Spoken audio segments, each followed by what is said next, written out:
Onam special വീഡിയോയിലെ 8ാമത്തെ ഓണസദ്യ വിഭവമായിട്ടാണ് എത്തിയിട്ടുള്ളത്. ഇന്ന് നമുക്ക് കൂട്ടുകവ ഉണ്ടാക്കാം. 1/2 കപ്പ് കടലപ്പരിപ്പ് എടുത്ത് കഴുകി കുക്കറിലേക്ക് ഇട്ട് കൊടുത്തിട്ട് ആവശ്യത്തിന് വെള്ളം ചേർത്ത് അടച്ച് വെച്ച് വേവിച്ചെടുക്കാം കേട്ടോ. അപ്പോൾ നല്ല അങ്ങ് വെന്ത് പോകേണ്ട ഒരു പകുതി വേവായി കിട്ടിയാൽ മതി. അപ്പോൾ ഒരു വിസിൽ വേവാട്ടം ഞാൻ വേവിച്ചെടുത്തിട്ടുള്ളത്. ഇനി നമുക്ക് ചേനയുടെയും പച്ചക്കായയുടെ ഒക്കെ തൊലി കളഞ്ഞിട്ട് കഷ്ണങ്ങളാക്കി എടുക്കാം കേട്ടോ.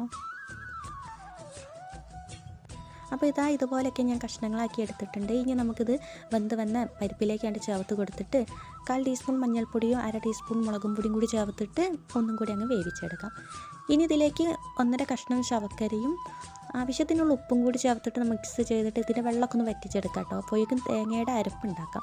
അപ്പോൾ 1/2 മൂവ് തേങ്ങയിലേക്ക് നല്ല ജീരകം കൂടി ചേർത്തിട്ട് അരച്ചെടുത്ത മിക്സും കൂടി ചേർത്തിട്ടുണ്ട്. ഇതിൻ്റെ പച്ചമണക്കൊന്ന് പോകുന്ന പോലെ നമുക്ക് വഴറ്റിയെടുക്കാം കേട്ടോ. ഇനി ഒരു പാൻ വെച്ച് കൊടുത്തിട്ട് വെളിച്ചെണ്ണയും വറ്റൽമുളകും കറിവേപ്പിലയും തേങ്ങയും കൂടി ചേർത്തിട്ട് അത് നല്ല ബ്രൗൺ കളറായി വരുമ്പോൾ കുരുമുളക് പൊടിയും കൂടി ചേർത്തിട്ട് നമുക്ക് ഇതിലേക്ക് മിക്സ് ചെയ്യാം.